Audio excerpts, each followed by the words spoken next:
All right, you sick fucks, welcome back to the deep dive. Oh, yeah. Today, we're gonna wade into the murky depths of conspiracy theories with none other than Liz fucking Crokin. She's a special one. You know, the chick who went from covering celeb gossip to screaming about Pizzagate and QAnon? Yeah, it's quite the journey. We've got a stack of articles and interviews here, and Oh boy. let's just say shit gets weird. It's a fascinating case study, really. Yeah. You know, Crokin's trajectory shows how someone can go from seemingly normal to deep down the rabbit hole. You know what I mean? Yeah. We'll unpack her background, her rise to prominence in the conspiracy world, and try to understand what the hell makes someone believe this stuff. So let's cut the crap. Who the fuck is Liz Crokin? I mean, she was a legit journalist at some point, right? Yeah, she wasn't always chasing lizard people and pedophile cabals. Right. Crokin actually had a pretty standard journalism background. Right. Grew up in Illinois, went to the University of Iowa, Uh-huh. even scored internships at the State Department, and get this Bill O'Reilly show on Fox News. Bill O'Reilly.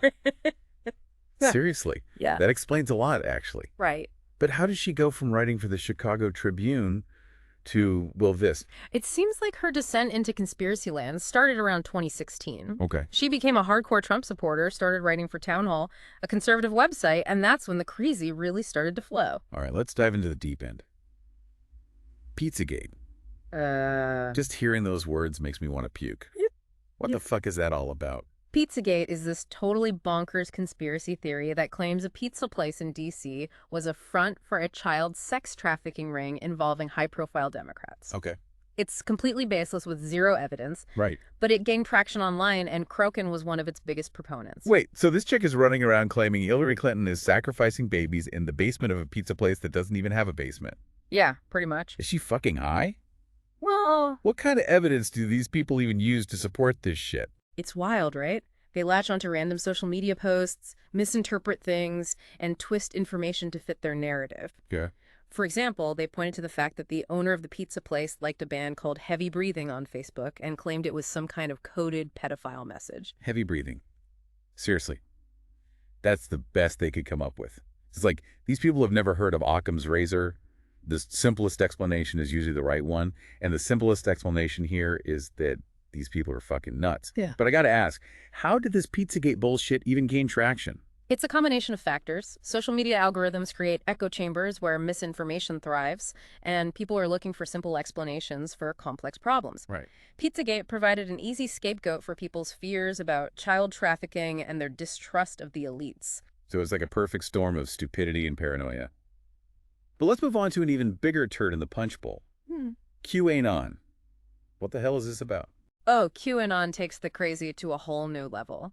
It's this sprawling conspiracy theory claiming that there's a secret cabal of Satan-worshipping pedophiles running the world, and Trump is secretly battling against them. Okay. They believe that the storm is coming when Trump will finally expose and arrest all these evildoers. Satan-worshipping pedophiles running the world, and Trump is the hero.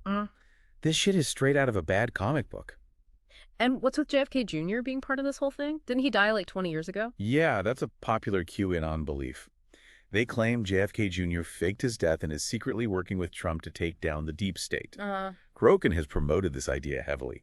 She's also said that Trump is actually the reincarnation of King David, who was chosen by God to defeat the forces of evil. Okay, my brain is officially broken. Reincarnation, King David. What the actual fuck? It's important to remember that these beliefs, as insane as they sound, provide a sense of meaning and purpose for some people. They feel like they're part of a secret battle against evil, and that gives them a sense of power and belonging. So basically, Crokin is tapping into people's deepest fears and anxieties and then offering them this fantastical solution where Trump is the savior and they're the chosen warriors.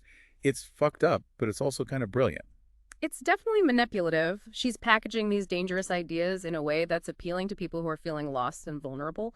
And the more outrageous her claims, the more attention she gets. All right, let's take a step back and look at the bigger picture for a second. We've got Pizzagate, QAnon, JFK Jr. coming back from the dead. This is some next-level crazy shit. But how the hell did this woman get so popular? Is she just really good at spinning bullshit? It's more complicated than that. Crokin was already a journalist, so she had a platform and knew how to use it.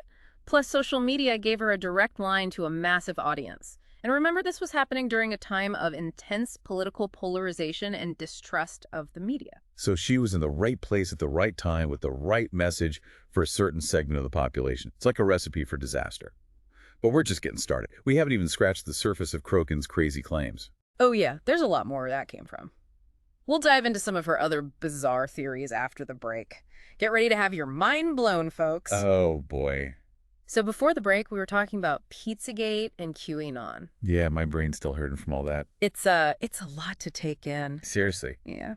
But I'm kind of curious, what other crazy shit has this chick come up with? Well, one of her more infamous claims is that Chrissy Teigen, the model and TV personality, is somehow connected to Pizzagate. Chrissy Teigen? Yeah. What the hell does Chrissy Teigen have to do with any of this? Crokin even accused Teigen of being part of the CIA's M-Cultra mind control program. M-Cultra? Seriously? Mhm. Is this woman for real? It's all part of this grand narrative she's constructed, where anyone who criticizes Trump or doesn't agree with her is part of this satanic pedophile cabal. So basically anyone she doesn't like.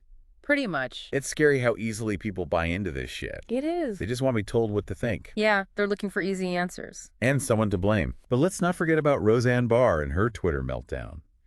Remember when she claimed that Trump was freeing hundreds of kids from sex trafficking rings every month? Oh, yeah, that was a classic. It turned out that Crokin was the source of that bullshit. Oh, yeah. Crokin loves to act like she's some kind of insider, Right. claiming she's got sources in the Trump administration and all this secret information. But it's all just a bunch of lies. Pretty much. She's a master manipulator, using fear and outrage to build her brand. Because she's a professional bullshit artist. Yeah, you could say that. And people are paying her for this. Yeah. It's fucked up, but it's also kind of brilliant. It is a twisted kind of success story. But wasn't she banned from Twitter and Facebook for spreading this crap? Yeah, she was deplatformed for a while, but her account was reinstated earlier this year. So she's back to spreading her poison. Yep, back to her old tricks. It's like a game of whack-a-mole. It is a tough balance, between free speech and protecting people from harmful misinformation. Yeah, I get it. It's a slippery slope. But we can't forget that this stuff has real-world consequences. Remember that guy who showed up at the Comet Ping Pong Pizzeria with an assault rifle? Oh, yeah, that was fucked up. He believed the Pizzagate bullshit? It's a reminder that words have power. They do. Especially when you're dealing with crazy people. Exactly. Crokin might think she's just playing a game, but she's playing with fire. So what's she up to these days? Is she still hanging out at Trump rallies? Well, she was recently spotted at a fundraising event at Mar-a-Lago. Mar-a-Lago. Serious? Hosted by none other than Donald Trump himself. So Trump's hanging out with this QAnon nutjob? That's not a good look. It's definitely eyebrow-raising. Trump's got a history of flirting with conspiracy theories and the far right. It's not surprising they're two peas in a pod. They feed off of each other. But it's kind of disturbing that someone like Crokin has access to someone as powerful as Trump. It is. It says a lot about the state of our world. It's like we're living in a post-truth world where facts don't matter. It's just a scary thought. So what's the solution? How do we fight back against this bullshit? We need to be more critical of the information we consume, especially online. Okay. We need to learn how to spot fake news and propaganda.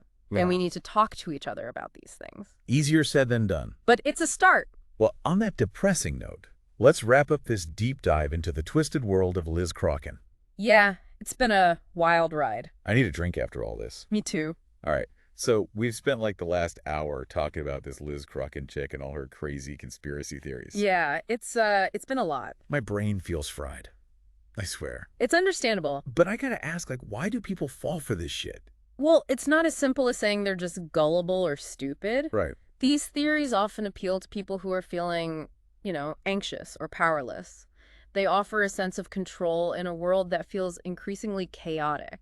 So it's like blaming some shadowy group for all the world's problems is easier than actually dealing with reality. Yeah, pretty much. They want simple explanations for complex problems. And a lot of times these theories tap into pre-existing prejudices and fears, like the whole anti-Semitic thing about a global Jewish conspiracy.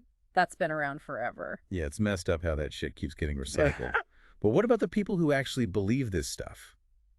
Are they all just racist, paranoid lunatics? Not necessarily. I mean, a lot of them are just looking for answers. They want something to believe in. They might be struggling with their own problems, feeling lost, and then someone like Crokin comes along and tells them They're the heroes fighting against evil. It's seductive Yeah, it is. It's like a cult. Once you're in, it's hard to get out. because they create these echo chambers where everyone's just feeding off each other. Exactly. And anyone who disagrees is seen as an enemy. They're brainwashed. Kinda, yeah. And then you have people like Crokin making money off of all this. It's disgusting. It is. She's exploiting people's fears for profit. It's a sick game, but it's working for her, I guess. Yeah, for now. But eventually reality has to catch up with it, right?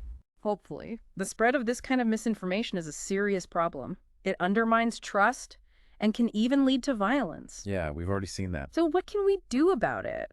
Well, we need to be more critical of the information we're consuming, especially online. We need to fact check things and consider the source. And don't be afraid to question your own belief. That's good advice. And if you know someone who's falling down this rabbit hole, try to talk to them. That's worth a shot. It might not be easy, but it's important. Well, this has been enlightening, to say the least. To say the least. I think I need another drink after all this. Yeah, me too. All right, folks, that's all for today's deep dive. Thanks for listening, and remember, stay skeptical out there. The truth is out there, but it's buried under a mountain of bullshit.